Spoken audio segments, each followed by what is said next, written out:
अध्यक्ष जी, आज जो मेरे साथी मंत्री बिल लेकर आए हैं उसके समर्थन में मैं खड़ा हुआ। माननीय अध्यक्ष जी, मैं सुबह से जो चर्चा चल रही है 12 बजे से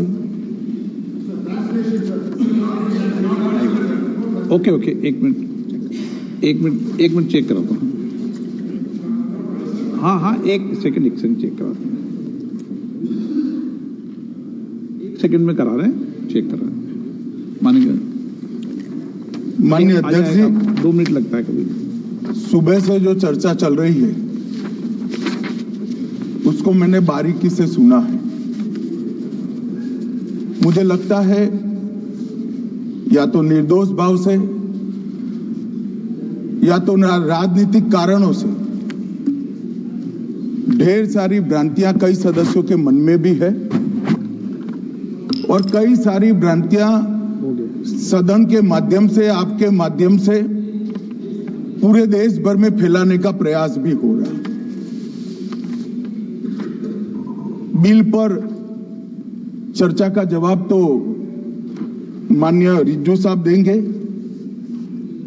मैं कुछ बातें यहां रखी है, इसको मेरी समझ के हिसाब से क्लैरिफाई करने का जरूर प्रयास करूंगा। ये वक्त एक अरबी शब्द है। वक्त का इतिहास मान्यवर कुछ हदीसों से जुड़ा हुआ मिलता है और आजकल जिस अर्थ में वक्त शब्द का प्रयोग किया जाता है, इसका मतलब है अल्लाह के नाम पर संपत्ति का दान, पवित्र धार्मिक उद्देश्यों के लिए संपत्ति का दान। मान्यवर, वक्त का समकालीन अर्थ, अभी जो अर्थ हम समझ रहे हैं, वो इस्लाम के दूसरे खलीफा श्री उमर के समय में अस्तित्व में आया। एक प्रकार से इसकी आज की भाषा में व्याख्या करें तो वक्फ एक प्रकार का चैरिटेबल एंडोनमेंट है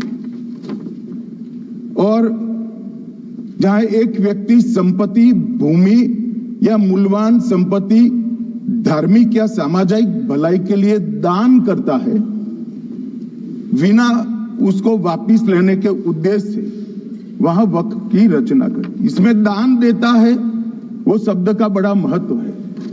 दान उस चीज का ही किया जा सकता है जो हमारा है। सरकारी संपत्ति का दान मैं नहीं कर सकता मान्यवर, किसी और की संपत्ति का दान मैं नहीं कर सकता। दान उसी चीज का किया जाता है जो हमारा है। मान्यवर, इसी विषय पर ये सारा जो बहस चल रहा है। भारत का जहां तक सवाल है, दिल्ली में सल्तनत काल के प्रारंभ में मुइज़्ज़ुद्दीन घोरी के समय पर पहली बार वक्फ अस्तित्व में आया। अंग्रेजों के जमाने में 1863 के धार्मिक दान अधिनियम से चलता था। बाद में चैरिटेबल प्रॉपर्टीज एक्ट 1890 से चला। उसके बाद 1913 में मुसलमान वक्फ वैलिडेटिंग एक्ट अस्तित्व में आया। तब तक ये सारी प्रक्रियाएं चैरिटेबल एक्ट के तहत चलती थी। मान्यवर, आजादी के बाद वही एक्ट को 1954 में वक्फ के केंद्रीकरण के लिए बदला गया। 95 में वक्फ न्याय अधिकरण और वक्फ बोर्डों की स्थापना की। अब ध्यान से सुनिएगा मान्यवर, वक्फ परिषद और वक्फ बोर्ड ये 1995 से आए। ये पूरा झगड़ा जो चल रहा है, आपने नॉन हिंदू को रख दिया और नॉन मुस्लिम को रख दिया, गैर मुस्लिम को रखा। वो झगड़ा वक्फ में दखल करने का है।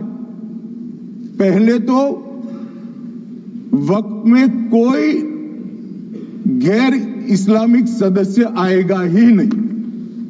ये स्पष्टता समझ लीजिए। ना मुतवल्ली गैर इस्लामिक होगा, ना वाकिफ गैर इस्लामी होगा। मान्यवर, वहां कोई प्रोविजन नहीं है। जो धार्मिक संस्थाओं का संचालन करते हैं उसमें कोई गैर मुस्लिम व्यक्ति रखने का प्रावधान किया भी नहीं है, हम करना भी नहीं चाहते हैं मान्यवर। इसलिए जो बड़े बड़े भाषण करते हैं कि समानता का अधिकार चला गया, दो धर्मों के बीच में समानता नहीं रही, मुसलमानों के धार्मिक अधिकारों के बीच में दखल खड़ी हो जाएगी, कुछ नहीं होने वाला मान्यवर। इस दृष्टि से देखें तो 1995 तक वक्फ की काउंसिल और वक्फ बोर्ड था ही नहीं, वो तो 95 से आया। और मान्यवर, ये जो भ्रम खड़ा किया जाता है कि ये एक मुस्लिम भाइयों के धार्मिक क्रियाकलापों के अंदर, उनके दान की हुई संपत्ति के अंदर दखल करने का है, ये बहुत बड़ी भ्रांति फैलाकर माइनॉरिटी को डराकर अपनी वोट बैंक खड़ी करने के लिए किया जा रहा है मान्यवर। कहां पर गैर मुस्लिम सदस्य रखे जाएंगे? परिषद में और वक्फ बोर्ड में। उसका काम क्या है? उनका काम धार्मिक क्रियाकलापों को कुछ चलाने का नहीं है। वो शुद्ध रूप से वक्फ का जो कानून, दान के लिए किसी ने दी हुई संपत्ति, उसका एडमिनिस्ट्रेशन अच्छे से चल रहा है नहीं चल रहा है, कानून के हिसाब से चल रहा है नहीं चल रहा है, या तो दान जिस चीज के लिए दिया गया, इस्लाम धर्म के लिए दिया गया, गरीबों के भोजन के लिए दिया गया, गरीबों के उद्धार के लिए, वो उद्देश्य के लिए इसका उपयोग हो रहा है नहीं हो रहा है, इसका नियमन करने का काम है मान्यवर। अब मैं इसको मान्यवर बाकी सारे धर्मों के साथ कंपैरिजन करते हैं और कहते हैं दखल किया है, मैं उसको स्पष्ट करना चाहता हूं। मान्यवर, वक्फ जो है वो हमारे यहां ट्रस्ट एक्ट है, इसमें ट्रस्ट है। तो ट्रस्ट के अंदर जो ट्रस्ट को बनाते हैं वो ट्रस्टी होते हैं और एक मैनेजिंग ट्रस्टी होते हैं। वक्फ में वाकिफ होता है, वक्फ होता है और मुतवल्ली होता है। ये सारे इस्लाम के अनुयायी हैं। अरे भाई, आप कह रहे हो, हम तो कह रहे हैं क्योंकि इसका वक्फ शब्द ही इस्लाम से आया है, इसलिए हम कह रहे हैं कि वक्फ वो ही कर सकता है जो इस्लाम का अनुयायी हो। अब आप उसका विरोध कर रहे हो, तो आप तो वक्फ में भी नॉन इस्लामिक आदमी चाहते हो। मान्यवर, क्या कह रहे हैं? हम इसलिए कह रहे हैं कि वक्फ वो ही कर सकता है जो प्रैक्टिसिंग इस्लाम को प्रैक्टिस करता होगा, क्योंकि मान्यवर इसकी उत्पत्ति ही इस्लाम के सिद्धांतों से हुई। अब मान्यवर, वक्फ धार्मिक हुआ, वक्फ बोर्ड नहीं हुआ, वक्फ परिषद भी नहीं हुई। अरे सुनो भाई, मान्यवर, ट्रस्ट के अंदर ट्रस्टी जो होते हैं, जो चर्च होगा तो क्रिश्चियन होंगे, पारसी भी होंगे, पारसी के लिए वो ट्रस्ट होगा, तो हिंदू होगा तो हिंदू के लिए। अब चैरिटी कमिश्नर हम कहेंगे कि भाई मुस्लिम क्यों आया?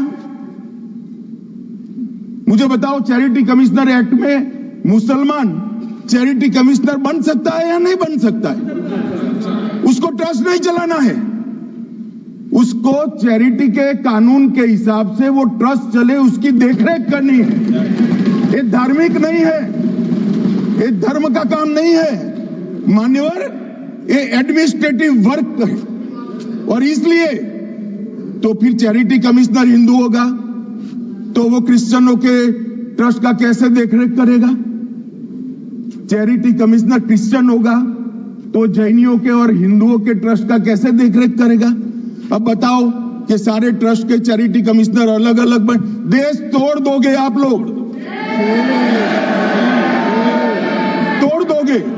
हमने साहब, मैं अभी भी आपके माध्यम से, इस सदन के माध्यम से देश भर के मुसलमान भाइयों बहनों को कहना चाहता हूं, आपके वक्फ में एक भी नॉन मुस्लिम नहीं आएगा। ये एक्ट में ऐसा कोई प्रावधान नहीं।